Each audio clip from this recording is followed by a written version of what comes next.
ঝালমুড়ি পছন্দ করে না এমন মানুষ আছে নাকি? 100 জনের ভিতরে অবশ্যই 95% মানুষ ঝালমুড়ি পছন্দ করে। আমরা স্কুল কলেজে যাওয়ার সময় ঝালমুড়ি যদি দেখি, না খেলে তো আর ভালোই লাগে না। আর এভাবে বাসায় ঝালমুড়ি বানালে তো আর কথাই নেই। হাইজেনিক ভাবে বাসায় ঝালমুড়ি বানায়। এই যে এখানে দিয়ে দিয়েছি পেঁয়াজ কুচি, তারপর এখানে দিয়ে দেব শসা। যার যার পছন্দ অনুযায়ী মরিচ দিতে হবে।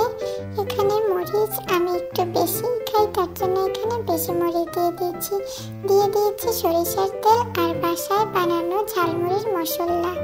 এটা আমি বাসায়ই বানিয়েছি। এখানে দিয়ে দেব চানাচুর। এই চানাচুরটা আমার অনেক ভালো লাগে, খেতেও অনেক সুস্বাদু। তারপর এখানে দিয়ে দেব মুড়ি। এত সুন্দর বারান্দায় বসে ঝালমুড়ি বানানোর মজাই আলাদা। এবার আমরা মুড়ি আর মশলা সবকিছুকে একসাথে মিশিয়ে নেব। এই যে মেশানো হয়ে গেছে, দেখতেই কি ইয়াম্মি ইয়াম্মি লাগছে, মুখে জল চলে আসার মতো।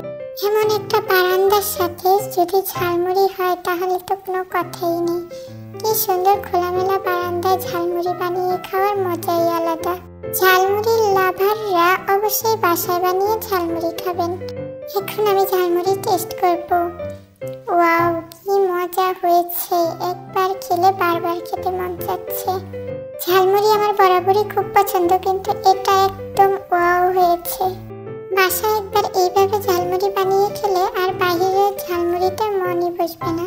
এখানে আমি আর আমার বোন মিলে একসাথে ঝালমুড়ি খাচ্ছিলাম। এত ভালো লাগলো ঝালমুড়িগুলো যে 2 মিনিটে শেষ হয়ে গেল। আপনারা কারা কারা ঝালমুড়ি এত পছন্দ করেন অবশ্যই জানাবেন।